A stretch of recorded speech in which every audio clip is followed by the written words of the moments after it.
Havoc. News, interviews, and more. We just reek of Huntsville Havoc hockey. Welcome to another replay episode of the Reekin Havoc podcast. I'm Tim Lambert. This time around, we go back to April of 2024 to bring you a conversation with former UAH and Havoc right wing Craig Bushey. We'll hit on a few off-season reminders later on as well, and announce our latest fan of the week as the Reekin Havoc podcast continues.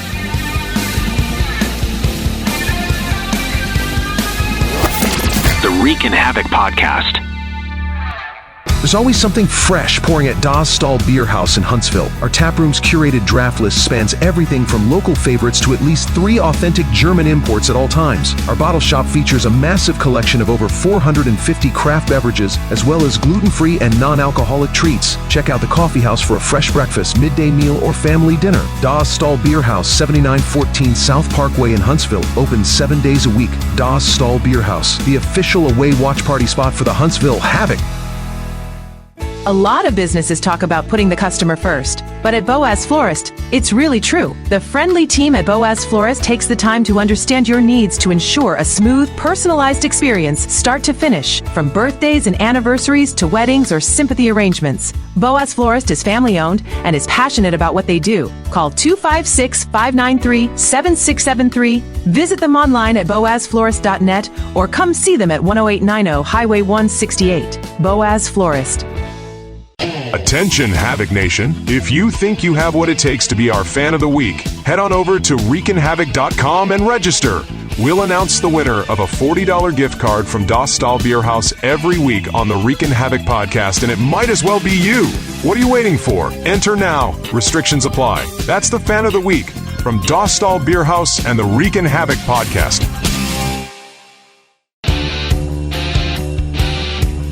Let's go in the slot. As mentioned, this week we bring another replay episode, this time with Craig Bushey, who played in Huntsville on 2 separate teams, the UAH Chargers from 2001 to 2005, and later with the Havoc from 2005 to 2008. I caught up with him back in April of 2024. Give me the lowdown on the Craig Bushey story. Yeah, originally from a little town in northwestern Ontario called Ignis, like town of 2,500 people. Just grew up loving hockey, playing hockey. I mean, it was just street hockey on the ice, on the lakes, backyard rinks. It was just nothing but hockey up there. And then just in a small town, I was kind of good enough to kind of turn some heads and make some conversations, have some people talk about me. And things just kind of took off. I kind of ended up in Cleveland, Ohio. That's kind of like a pre-college, a junior A. That was a North American Hockey League. Yeah, I started off there, did well. I earned a scholarship to come to UAH from there. And from UAH, just played a little bit stuck around, played a little bit of Havoc after that. That's where I met my wife. And yeah, I've been in Huntsville, and I work at Polaris now. I've got like 3 kids. I coach hockey. My kids are playing hockey now. I'm on the youth hockey board for the rinks, so very involved in the community and hockey and all that stuff. So it's been a good ride. I've been very blessed, and I love it. I love this area. Love Huntsville, love raising my kids here. It's been a good ride. It's been awesome. Well, I started to say you must love Huntsville since you come all the way from Canada and stuck around. So yeah, I think it's been probably like close to 20 years now in Huntsville. It's kind of crazy how many times, like I said, we're getting old now.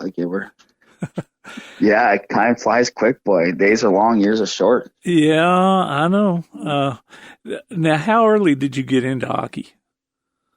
How early? As long as I can remember, I'm 4 years old, 3 years old. I was on the ice skating around. Okay. Playing in the backyard, really young age. Okay, that's kind of a common answer there. Seemed like most guys about 3 or 4 years old. Did you play any other sports growing up? Yeah, I played everything. I mean, even in high school, it was basketball. Up in Canada, I always get laughed at down here when I say these sports, but I played high school volleyball and badminton. So those were a couple sports we played in high school, and so those are sports that was kind of spitting the off season of hockey and all that stuff. But I'm like, yeah, soccer as a kid, baseball, curling, like all that good stuff. Oh, wow. Yeah. I always wonder who came up with the sport of curling, because Yeah, it great. looks like something that somebody came up with, when they just didn't have anything else to do, or maybe something that college guys came up with in the dorm, just to pass the time. Yeah, such a fun sport when you get going. And it could be tough to watch for some people, but yeah, so much good social sport. You know what I mean? Just getting with some people, hanging out there, right, and telling stories, and it's a really, really good social sport. Really fun. Yeah. Well, now you mentioned volleyball. I mean, I used to love playing volleyball. You played in PE? No, we didn't have guys volleyball down here. I don't know. I wish they did, but because I'm thinking, well, you see these college teams playing on TV, so they had to get their start somewhere. So absolutely. And I had fun playing badminton in the backyard too. So it's been a while since I played it, but anyway. Yeah, I was good at I was actually really good at badminton. I mean, we went to like the provincials in high school and all that stuff, and came second, got a lot of seconds, a lot of those tournaments and all that stuff. Never got a first place, but yeah, badminton was it was fun. Yeah, I was, like I said, did pretty decent at it growing up in high school. And I remember now, I took a class, my PE class in college was badminton. So I'd forgotten all about that until you brought it up. So yeah. When I came to UH, they actually had some intramural badminton in the gym and all that stuff. And so I'm going to go check it out and see what's going on. And there were some good players there. I mean, there's some Asian guys there. And I had a couple games against those guys. And even at the end of the game, he's like, "Oh, you good. You come back anytime. Come." And I was like, "All right, buddy. Like, I'll come." Yeah. Well, now, what made you decide on hockey? Just because it was such a popular sport up there, or? I just loved it. It was just everything. I just could remember growing up. It was just, we weren't at the rink on practice. It was backyards and on the lakes, like on the homemade ice rinks in the backyard too, right? But what was so great about it is in the wintertime, I mean, you got all those snow banks and you got snow on the ground all the time. It's just up in Canada, I remember it was just a layer of gravel for traction on a lot of the town roads. And so, I mean, it's just, you run for a ball, you check your buddy into the snowbank, you keep going and nobody's getting hurt, right? And it just it was just a great time. You line us, it was just so much fun. Yeah, just the best times with it. So, and every time I hear guys who lived up there and played hockey and go out on the pond or something to play, it reminds me of when I was growing up down here, and you saw basketball goals in the driveway all the time, and you used to more then than now. It seems like there was just a bunch of guys out there playing in the driveway playing basketball. So I guess I guess it depends where you are as far as what the sport is, but get a bunch of guys together and just have fun out in the backyard or the street or the driveway, whatever what might be. Right. Good way to get your skills good, right? I mean, that helps a lot too when you be able to do that and just work on your stick handling, your shooting, your competing, right? So yeah, it definitely helped me get where I am today for sure, and get me an opportunity to come down and play for like I said, UAH and the Havoc and all that good stuff. So of course you get out in the street and you're having to dodge cars every now and then, or maybe not dodge them, let them through, so you can finish the game. Well, now who were some of your sports heroes growing up? Stevie Yzerman I was always a big fan. My favorite team was the Montreal Canadiens, but my favorite player was always Steve Yzerman. I just thought he was this first class approach to the game of hockey. And I was just a likable guy, the way he talked, and besides that, I mean, I was a big wrestling guy, I guess, at that age too. Growing up, I remember this was it WWF back in the day? Yeah, right. Yeah. So, but yeah, it was just that was my kind of my heroes. I don't think I really followed a lot of other sports like growing up. And yeah, besides that, Russ Courtnall was another favorite of mine. He was one of the fastest players in the NHL. Played for Montreal. He was always had the long hair coming out the back, stuff like that, right? So just a kind of a flashy guy that caught your eye. And but yeah. When as far as positions go, was the right wing position the only one you wanted to play, or did you actually want to play somewhere else? I mean, you might have wanted to be a goalie, as far as I know. No, never wanted to be a goalie. No, never. Yeah, I like scoring goals. I always scored a lot of goals growing up. I mean, so even I did a lot of center, right wing. I think in college and in Cleveland, Ohio, I started kind of going towards the right wing, where coach started putting me there, where I've had a lot of success. Yeah, but it was a lot of center. Even towards the end of my career, I started playing a little bit more center, coming back towards center, starting to figure out the game, understand the game a little bit better and how to play, you know what I mean? Especially when you get with some good guys like I play with them, like James. I mean, guys like James Patterson, right? This guys that play with in Texas, or Jared Ross, and a guy named Derek Hahn. These guys just hockey IQ through the roof, right? Kind of learned some stuff from those guys, and yeah, kind of then was back to center for a little bit too. But yeah, center and right wing, even anywhere forward, I always liked playing. Didn't matter. Left wing, I was comfortable on. Center and right wing. So okay, you mentioned you mentioned James. He's one I'm trying to get on the podcast here.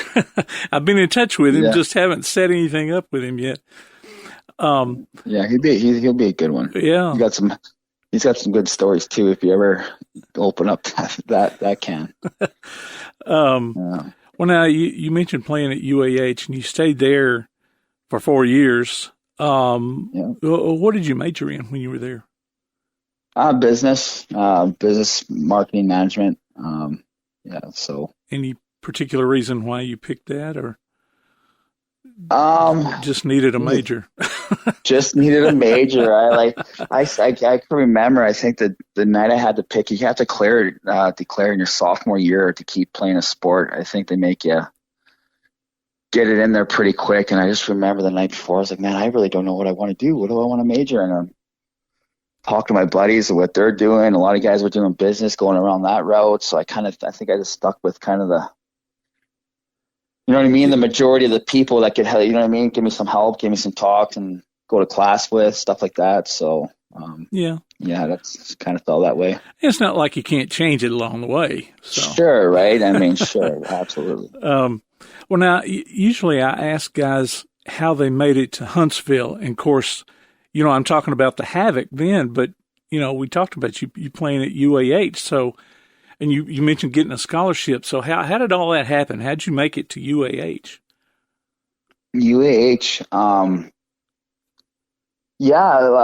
like I said, I think there was when the assistant coach, Lance West, he saw me in some tournaments when I played Cleveland. Like I said, the league I played in Cleveland, was, I think like 80% of kids would go play college hockey. So it was a very highly scouted and college hockey league. A lot of kids going everywhere. But I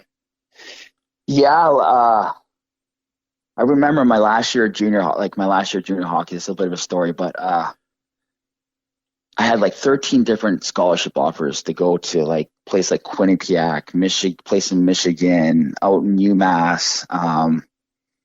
Like what else? I think there was like, Bowling Green, Lake State, Ohio. But when I was in Canada, I moved away at a young age of 14. And I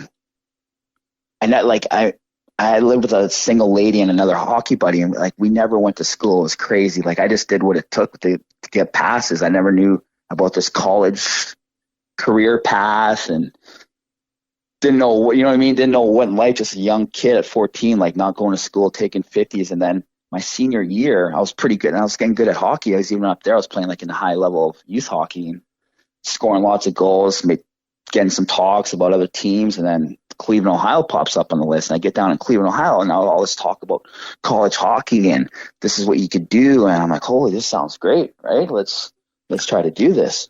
But then when I started my senior year in Cleveland, Ohio, they wanted my transcripts and get all this stuff. And then when I brought my transcripts over, it's like, this guy's got all 50s. That doesn't even pass in America. What's going on? Like, you know what I mean? You're 60 in America to pass your grades, right? So, anyways, I remember that year I was getting all these scholarships. I was taking my SATs, my ACTs, and my GPA was so low that I had to get a really high score on my SATs, and I could never get it high enough, right? And so I had to turn all these schools down. And I was like, damn, what did I do? And then I remember my last year, you could play it till 20 years old at that in Cleveland, Ohio. Then you're done after that. You age out. My coach was like, listen, there's a backdoor way you could do this. You could go to Cleveland State University, take a full semester, you get a 2.25 or better, and you could get accepted into some schools, right? You could, it's kind of a backdoor way. So that's exactly what I did. Took some full-time classes, got my grades, you know what I mean? Got serious about what I wanted to do in life. And sure enough, in one of the schools still kind of wanting to give me a scholarship was UH. And so I decided to come down to UH after that. So, wow. And you talk, right. You talk about your grades not being what they need to be. Yeah. And UAH, you know, that's no easy school. ride. Yeah, sure. Wow. So like I said, like I just remember being up there. I was with a kid. The mom she was gone all day long. She was gone from like 6 a.m. to 6 p.m. at night. So even before we got up, she was gone. I was just another kid. I mean, and I remember it was always so cold out in school. It was so far away. We had to get this bus. We never had rides and all that stuff. And it was just so easy to be like in minus 40-degree weather. Hey, they never called, like they never needed notes, never called their parents. Like it was kind of like crazy to get away with. And, not have any like repercussions for that. No one so. Man. Yeah, that's it. So we just kind of went down that road for like a year, a full year. Yeah. It was nuts. Yeah, it was nuts. I think I missed like in one semester, I think on my report card was like, I missed 35 days of school in one semester. Wow. Like it was nuts. It was nuts. And like nothing, not one call on my parent. Like, it was unbelievable. Mm. Well, now you didn't come straight to the Havoc from UAH. You did take a little detour through Amarillo. You were a guerrilla for a little bit. I did. I did. So yeah, that was it's coming out of college, my first taste of pro, right? Double. I mean, that's kind of when you compare it to baseball, like a double A level of pro hockey, right? Out in the Central Hockey League, a lot of good players. I remember the year I went out there. They're really like knocking on penalties. Like it was new rules come out, like the clutching and grabbing, the hooking and all that stuff. And felt like it was hard to get a shot there, right? I was kind of that 10th, 9th forward, you know what I mean? Trying to fight and get in the lineup a little bit. Mm-hmm.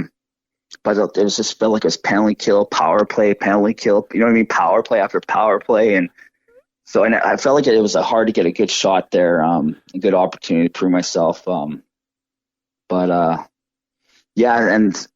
played a couple games. I think I had I think I did pretty well for what I got there. Like I missed a couple points, but I might have had like 5 points in 7 games. It doesn't show that on the statistics, but okay. Counting those exhibition games I played, and I think there was one goal. Like I wasn't going to the guy. It was like, hey, that's my goal. You know what I mean? I was still earning a spot in the lineup. I'm not going to go to the coach and be like, hey, that goal was mine, and this other guy got it, stuff like that. But thought I did pretty well for the opportunity I got, and then he said, well, we're going to release it. I played like 5 games. They just had this other guy got released. He had some experience, 2 years experience in that league. And anyways, I came back to the Havoc. I remember I talked to John Gibson before I even went out there. He was trying to recruit me a little bit, take me out, and hey, come play here. I was like, well, I want to try here first, right? He's like, well, if it doesn't work out, give me a call. And so that's exactly what I did. I called Gabe. I was like, hey, it didn't really work out here.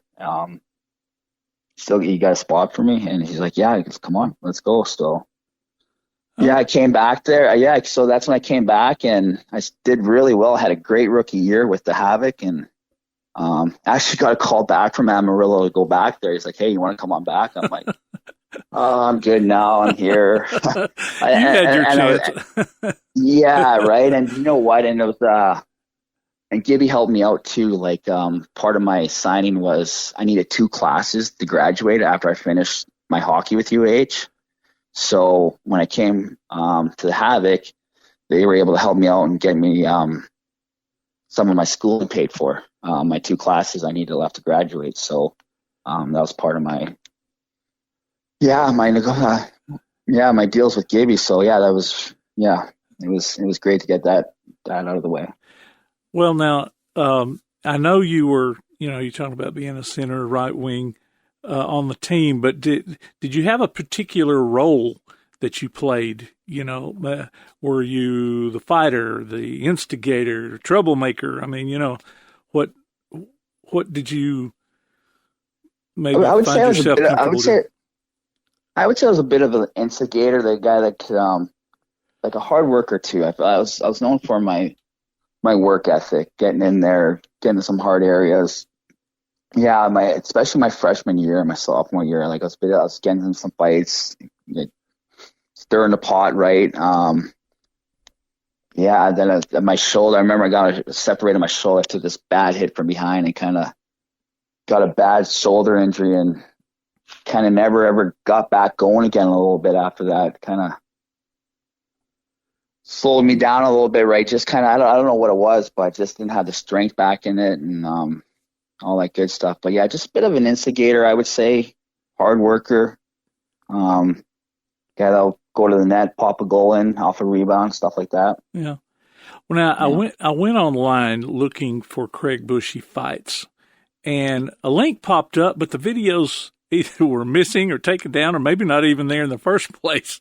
So that's why I was wondering, because a lot of times you'll see all these fights on YouTube, but there is a video of you, Dan Buchella, Matt Carmichael, Chaos, and I think it's Freak Daddy doing the Cupid Shuffle. Oh yeah. On the ice after a win. Yeah, it might have been during the game. I don't know if it was probably after the game. I remember one time, I forget what it was. I think the ice was something happened with it, and I had a delay in the game. Okay. So it might have been just Buchella out there. I forget what it was. Yeah, but we went out there. There was one time that somebody did the Cupid Shuffle out there. I don't know if it was after the game or during the game, during the little break, but yeah, it definitely was doing the Cupid Shuffle. How about that? Yeah, and I encourage folks to go out there and look at that because it's kind of cute. I mean, folks like to see the fights, but I think the fans like to see stuff like that too. Yeah, we were having fun. We were very. I felt like that team. We interacted with the fans well. That's one thing I hear still. Like when I go to the rink, I go still watch games. I go watch 3 or 4 a year. See some fans from 20 years ago, right? That you say hi to, and I mean that's one thing you get some comments on how great it was back when just the interaction, right? When we were playing, just like they felt got very personal and like, yeah. So we were just doing it I just did it for some fun, right? We had talked to some of your teammates and one of them talked about that, and I can't remember who it was. Maybe it was Michael Sullivan or Billy McCreary or Jason DeGarry or John Lounsbury. Sure. Might have been even John Gibson. I can't remember who it was, but was it something that you did more than once? Because it got done more than once. I only did it once, but okay. I know Buchella, he was involved in it twice. Like I said, there was an intermission break, and okay, yeah, they got out there in the middle of the break, and yeah, it was pretty good. Okay, because I whoever mentioned it. It sounded like it had happened more than once, and Dan was the one that they mentioned. So yeah, it did happen more than once for sure. I was only involved once, but yeah, it was done more than once, and Bucky was definitely in it twice. Well, I hear good things about Dan. Talk about him a little bit. So I don't know if you know. Do you know Dan? He passed away about a year and a half ago of leukemia and all that stuff, right? Yeah. But it's kind of crazy. me and him are really good buddies, right? Like when we were playing with the Havoc, he'd be one of the guys I would call after the rink, after practice. Hey, what are you doing? What's going on? You get close to, a few guys on the team, right? You're brothers with everybody, but there's a few that you kind of really connect with. And I remember Dan was one of those guys. And I met my wife. I remember that year, me and Dan were getting close. I also met my wife. And when I was dating her, I was like, hey, Dan, let's go out. My wife's bringing all of these friends out and all that stuff. Let's go meet them out. So we go to Humphreys. We are see my wife out there, my girlfriend at the time, and Dan connects with her sister. Uh-huh. Right? So a couple years down the road, we married sisters. Ah. Right? So yeah, and they moved down to Pensacola. They lived in Pensacola Beach, and it was great. He had kids. We had kids the same age. We get down, it was so great. And it was just my brother-in-law was my hockey, but you know what I mean? My hockey buddy for a few years. And yeah, we grew really close, but one of the best guys, great father. I mean, a guy I even looked up to, you know what I mean? The way he was a father and a husband and a son and an uncle. He's just, what a first-class guy. I can't say enough about Dan Buchel and what type of guy he was and the impact he left on people that he met and the love he spread. What a guy. Definitely a guy that was taken a little too soon, and but will be remembered for sure by me and our family, and I'm sure a lot of other people in this world. Speaking of memories, is there a play or a fight or injury or some kind of memory that stands out to you? I'm sure there's more than one, but either from your college days, pro days. A play. Well, any kind of memory that I guess it was I guess it was one that stands out that I wish I had a VHS of it before I lost. It was a fight I got in back in Cleveland. It was a pretty tough guy, and we went, and I remember he gave me this hard swing, came at me this hard swing. I ducked down. I came up and popped him right in the nose, and I ended up breaking his nose. I felt pretty good about it, but at the time, right? I mean, I'd feel bad these days, but at the time, I felt like pretty much of a badass out there, and earned some space out there the next game against the same team. That nobody would come near me. It's like, Bush, I'm sorry, man. They'd hit me, Bush, I'm sorry, right? So, like I said, I don't know if it was a lucky punch, but everybody was terrified actually after that. So, but yeah, so that play. But I guess a scoring play, a good play. I don't think I have a particular goal there, or I mean, there's been some nice one-on-one plays I feel good about. I could stick out my head. I made some move, beat a guy, came on a goal. He made this incredible play to win a game-winning goal or overtime. There's been a few of those, but those are good memories for sure. We'll be back with more of the Reekin Havoc podcast.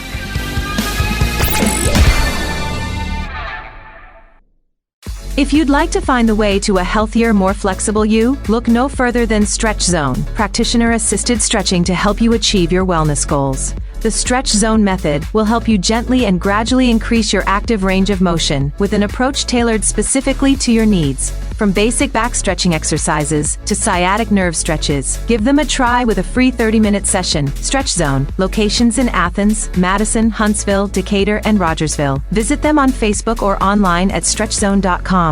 One of the worst feelings you can have is that of being stranded.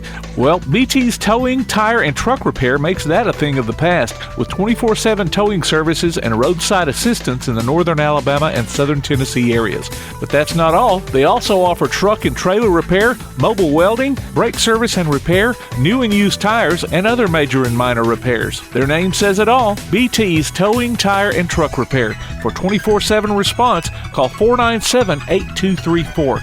That's 497-8234. BT's Towing, Tire, and Truck Repair.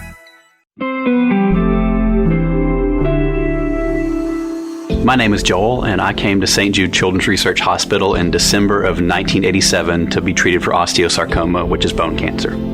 We didn't know anything about St. Jude. We didn't know what they meant, or that, when we got here, what we would do, how it would be taken care of. And when we arrived, we found out that my family wasn't going to have to pay for any of my treatment, not for my medicine, not for travel, not for housing, not for food. St. Jude was going to cover all that. St. Jude supported me in every way, from, taking that financial burden off my parents to making sure that all of my family was included in this time. St. Jude literally means everything to me. I get to go home to my family tonight. I get to cook dinner for them. That's what you're giving. You are giving us everything by supporting St. Jude. So thank you so much. Finding Cures, Saving Children. Learn more at stjude.org. This is Brian Wilson, and you're listening to the Reekin Havoc podcast. Were there any game day, I don't know if you're superstitious or not, but any game day rituals or what was your routine on game day? Oh, yeah. So good practice. The night before, it'd always be like a pasta dinner. Either Alfredo, chicken Alfredo, or spaghetti. Yeah, usually a skate in the morning, get a little 20-minute, 25-minute, a little bit of a skate. Definitely a pregame nap.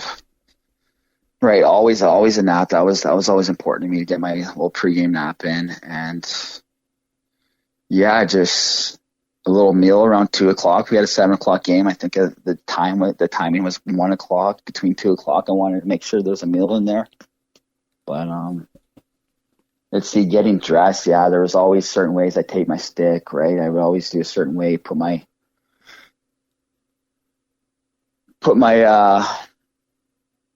equipment left to right. I had stuff like that for sure. I always did. Kept my stick a certain way, like held up.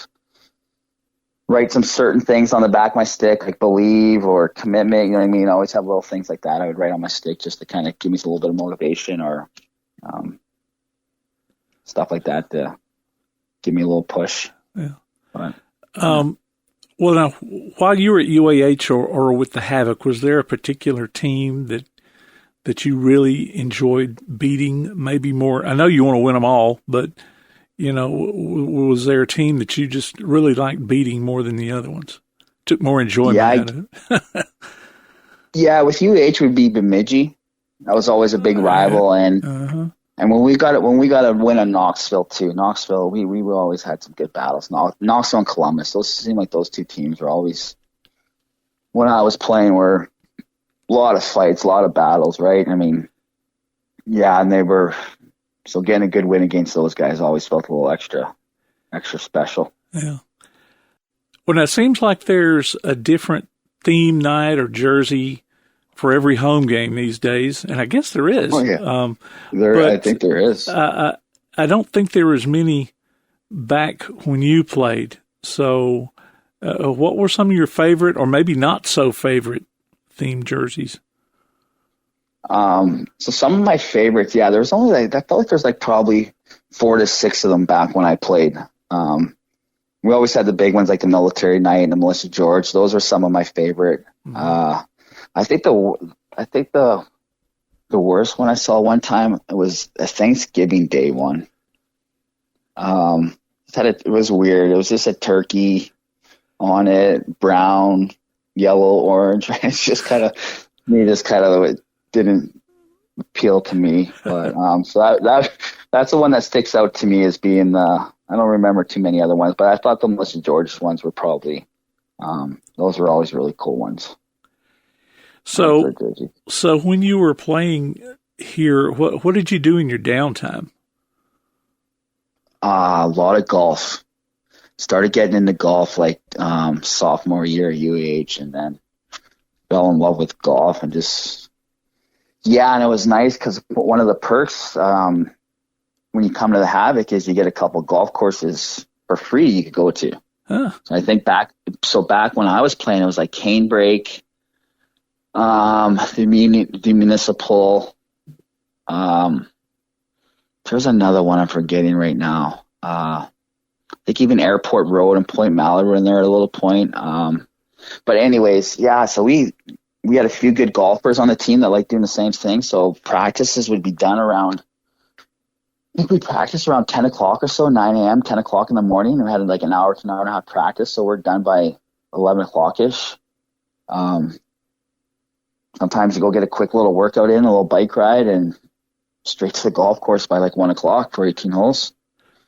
Yeah, right. So a lot of golf. I mean, that was probably 2-3 times a week. I was getting out playing like that. Yeah, that seems to be a popular answer. Yeah, I was. Yeah, I love it. Yeah, it's a good sport. Still do it. So I was out actually last Sunday for a round. Yeah, before all the rain came. Before all the rain came, that last Sunday, it was beautiful. I think it was like 75 out. I went out to Hampton Cove, and yeah, it was a beautiful day. Oh, well, I saw where you were the coach of the Point Mallard Ducks in Decatur, but then I see where they moved up north and changed their name. Yeah, they sold the franchise up to Milwaukee after that. Yeah, you betcha. Huh. Yeah, it was a good team. It was, that was a lot of fun. Started a team from scratch up there. Played in a kind of like same thing I played in Cleveland, like a similar league where these kids are trying to get college scholarships, trying to get to college, and so this is a development league for that level. And yeah, it started a team from scratch. Just went and recruited and made a lot of phone calls, a lot of trips on the road, and yeah, put a pretty good team together.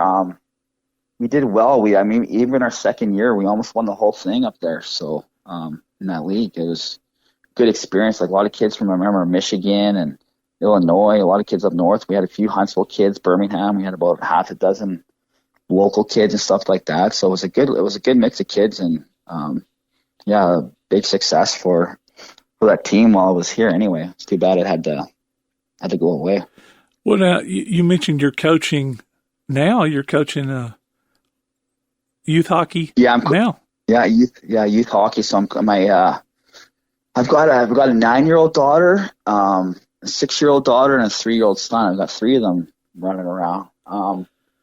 So yeah, my oldest daughter, she plays a travel hockey, and my middle plays rec level hockey. And so yeah, I coach that travel team, and when I'm available not coaching that, I'll get out there with my daughter and my middle daughter and help her teams out and her ice sessions. But yeah, we won the league this year. It was good. We had a good year this year. We were first place in the league and we won the playoffs. So it was great. So had a very successful year there. A lot of good positives. It was great. So trying to teach and give back a little bit to the community. Yeah, it's awesome. Yeah, good kids, right? Good parents. It was a great year.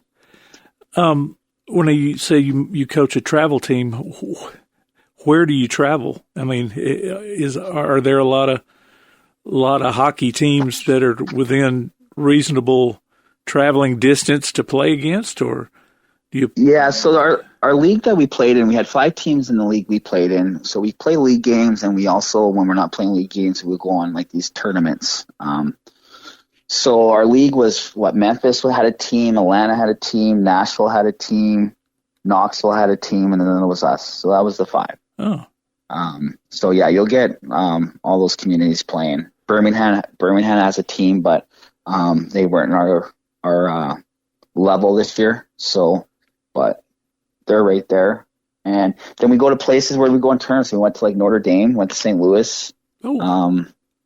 Yeah, right. So yeah, we had a cool trip up in Notre Dame. Went and watched a college game, and team we got to actually play in the big college league. We were playing for the championship game in the big where the Notre Dame team plays. So it was really cool. Oh. Yeah. Kids go around, take some tours on campus, right, and see that college atmosphere. And yeah, what a great experience to be able to go up there in places like that. And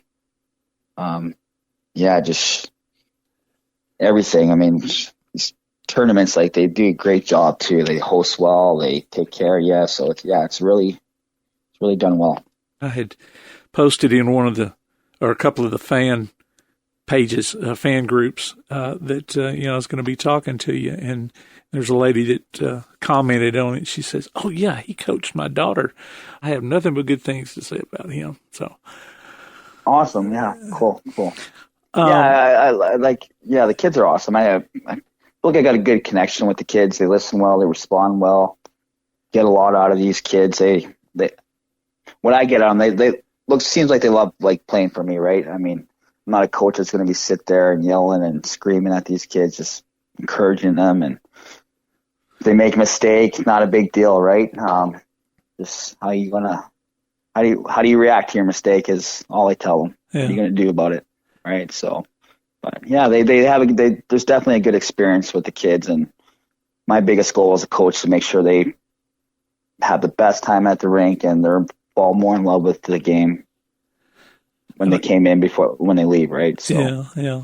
Of course, I guess some of them get to that stage where they're like, they just know it all, and I guess like they are with anything else.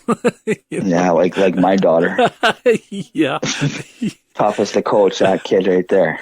Every other kid will listen to me, but when it comes to coaching my daughter, oh yeah, she knows it all for sure. I mean, you kind of have to walk a fine line because you don't want to feel like you're showing favoritism, but then sure. A lot of times you may cross the line a little bit in order to keep from looking like you're doing that. Yeah, 100%. You're 100% right. Like, I got to make sure I'm tougher on my kid sometime, right, than any other kid out there when it comes to discipline or certain things like that. So yeah, I'm tough on. She doesn't have an easy job if she's messing around or not paying attention. I'm tough on her when it comes to certain things, right? When it calls for it, but also probably give her some extra special attention too, right? Out there at certain times too. So she also gets a little bit of that too at the same time. But yeah, definitely a fine line there, right? Because, parents are the toughest thing about youth hockey or youth sports in general. Right? Yeah. I mean, you get a wrong set of parents on the team, you could sink I feel, you know what I mean? You can bring so much bad energy to the program, Yeah. I think it was John Lounsbury I was talking to, and he coaches his kids. And I think I don't know if it was a game that they were playing in or maybe one they just went to see. It was a youth hockey game, and the fans were so bad to the referee that she just quit. She just quit in the middle of the game. I mean, she just started crying and she left, So I mean, ruthless. Like, the same thing. Like, these refs, like they're probably 1 to 2 years into learning reffing, right? And it's youth hockey. It's not the NHL. You get what you pay for, Like, so, I mean, I make sure I always have that meeting at the beginning of the year, right? That parent meeting. That's one of my things about refs. Like, they're learning just like our kids here, right? They're not NHL refs, and it might be 1 year into it, 2 years into it. And there's such and I don't know if you heard this, but reffing they're hard to find. And I think it's in a bad state right now, the reffing in all youth sports. I mean, there's not a lot of people want to do that job anymore because of the parents. It's just getting blasted and irritated. Like, it could get bad. Yeah. Well, there's referee shortages. I mean, all the way up into high school, probably in college too. Sure, it's everywhere. When you mentioned going to games now, and seeing fans and all, is there a question that you get asked a lot from fans? No, just probably what am I up to these days, stuff like that, right? How's it going? Okay, good to see you. Right? Nah, not nothing. Okay. Nothing really, no. Okay. Yeah. I was, I can't remember who I was talking to here a couple of 3 weeks ago, said pretty much the same thing, but then he said that one of the questions he gets asked, and I guess it must be pretty often, but are the fights real? Sure, it's okay, sure. I've been asked that a couple times. Okay. Oh, okay. He's like, well, here, let me punch you in the nose and see if you think it's real.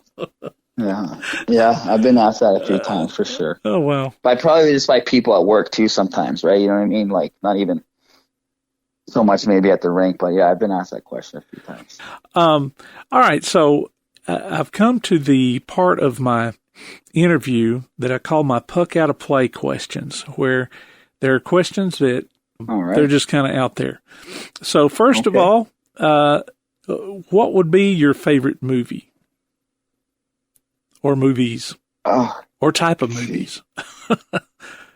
I love action. I mean, I'm a big Marvel guy. I got into those movies at the beginning, like the first Iron Man's, Captain America's. Those were all pretty cool to me. Yeah. So that whole Marvel thing, liked a lot of those Avengers. Yeah, Endgame, right up until the Endgame was awesome. All right, I'm with you there. What is, as far as maybe TV or streaming? What maybe are you streaming now or something? Maybe that's a go-to for you. So for a show, Seinfeld. I'll watch reruns of Seinfeld all day long. Like, it's just one of the shows that I'll keep going back to. Yeah, if I see it on, I'll watch it. Yeah. So, yeah. All right. What about favorite food? Favorite food? Let's see. I love pastas. Anything pasta, spaghetti, Alfredo, lasagna. Big pasta guy. Okay. I am with you so far on all these. You're. Okay.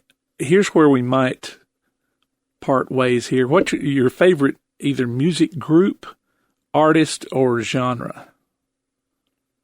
Okay, so country. I'm a big country guy.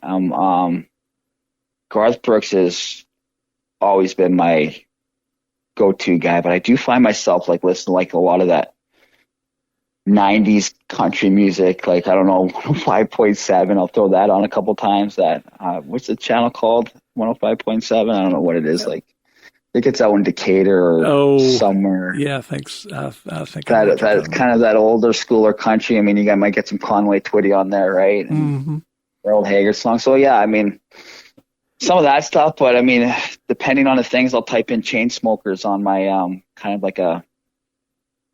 I don't know if you've heard of the Chainsmokers, but kind of an upbeat, like, you know, fire you up, get you going for a game, stuff like that. So okay, I think I'm all over the place. I'm all over the place with music. I love it all. I mean, I think everything's great. All right. So, is there any Craig Bushey trivia that you can pass along to us? Maybe something that you're not too embarrassed to tell, guilty pleasure, or something like that. Let's see. Or maybe, you know, something trivia. that's not a lot of people know about you. Let's see. It's funny. One of my first dates with my wife. We went to Carrabba's. I remember I was getting home from golf. I had a dog, a little small Pomeranian dog named Cookie. And I don't know if you know, but I got my front tooth knocked out. I used to have a flipper, like a little partial, what do you call them, retainers? Oh, yeah.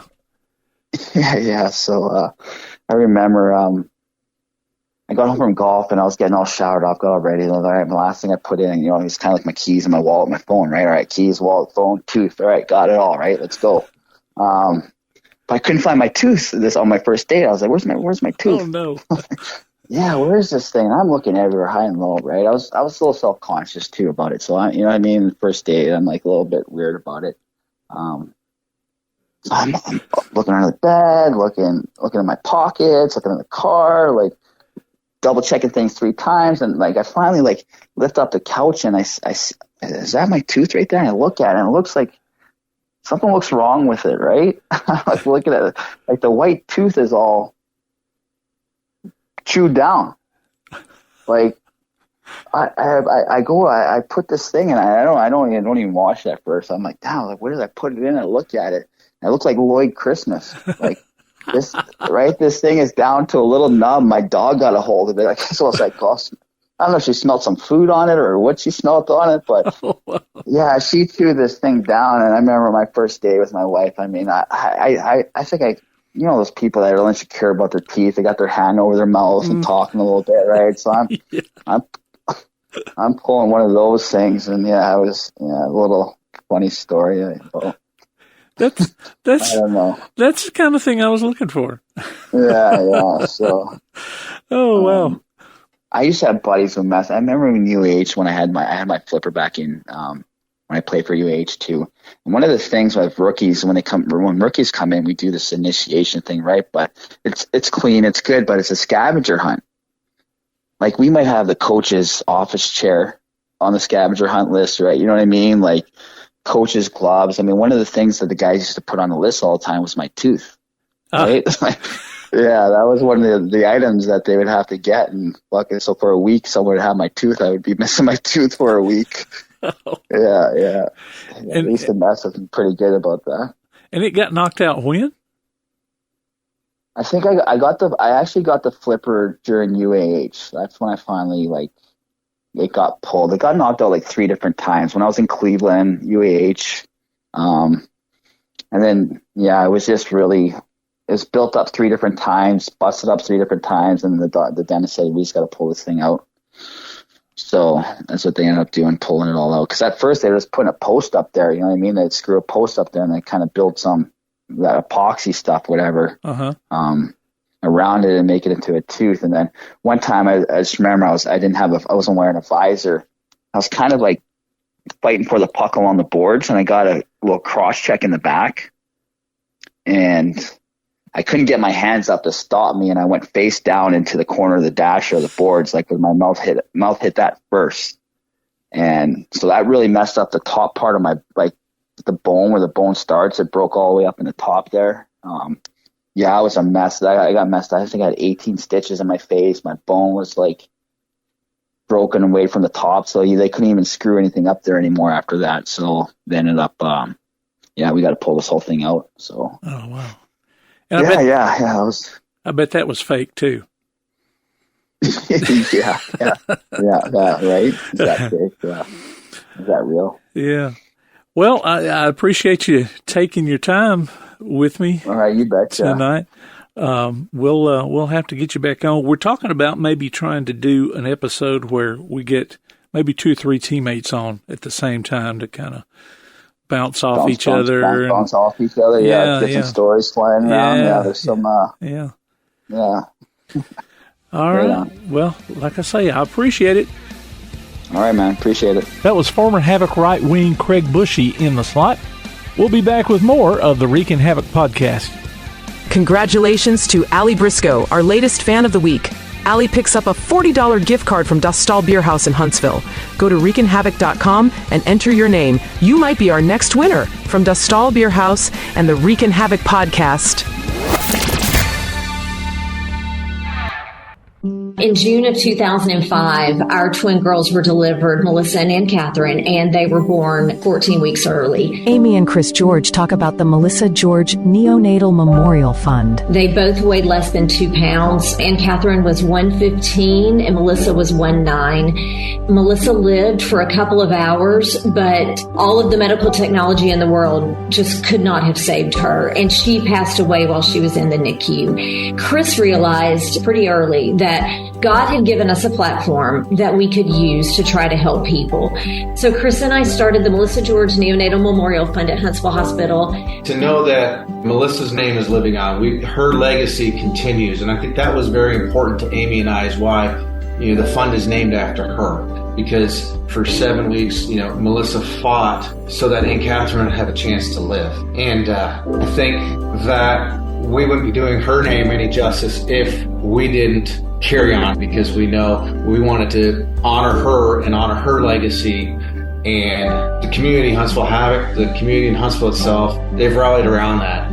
And it's been a wonderful support system for us. And I think for a lot of families too, when they see total strangers that are giving. We're online at HuntsvilleHospitalFoundation.org. Click on the Melissa George Neonatal Memorial Fund and you can give that way. There's no donation that's too small, and every dollar is just as important as the next one. And if you're giving, then we understand you're giving because you care. And that's what's important, is that we've learned over the years that people give because they care. And you can volunteer. If you're interested in that, you can click on the volunteer tab to fill out an application. We are grateful for any type of support, because we know that once we pull those dollars together, we can do big things. For more information on the Melissa George Neonatal Memorial Fund, visit HuntsvilleHospitalFoundation.org. I'm Nick Lazorko, and you're listening to the Reekin Havoc podcast. Youth camp registration is open. Kids can learn from head coach Stuart Steffen and assistant coach Tyler Piacentini. Cost for 4 days is $400 for skaters and $350 for goalies. 2 sessions will be offered, June 15th through 18th and July 20th through 23rd. Discounted rates will be available to those participating in both sessions, $700 for skaters and $600 for goalies. Go to HuntsvilleHavoc.com and under the Community tab, click on Youth Camp. The 7th Annual Havoc Golf Classic is coming up August 31st at Cherokee Ridge. There will be door prizes for each golfer. Food and range balls will also be provided. Shotgun start will be at noon with registration at 11. Go to HuntsvilleHavoc.com and under the Community tab, click Golf Tournament. Be aware of current front office summer hours, Monday through Thursday from 10 a.m. till 4 p.m. Join us for our special editions of Reekin Havoc Live from Das Stall Beer House in Huntsville. Just keep an eye on our social media for upcoming dates. The Reekin Havoc Podcast. For those returning from military service, the transition back to civilian life isn't always easy. Retired Marine Gunnery Sergeant Bill Cook talks about still serving veterans. The mission of still serving veterans is to serve and honor veterans and their families by empowering them to build meaningful lives. And we do that through connecting to fulfilling careers, getting the benefits they deserve, or the services that they need. We have never charged anybody anything for our services. A group of business leaders in town felt there was a need to help the seriously wounded make that transition back into civilian life. Employment services, VA benefits, and connections to other community services. That's what we do. If you're a veteran and you need help, please get a hold of us. Go to that website, ssv.org, and you can find out pretty much anything you need to know about still serving veterans. In Huntsville, call 256-883-7035.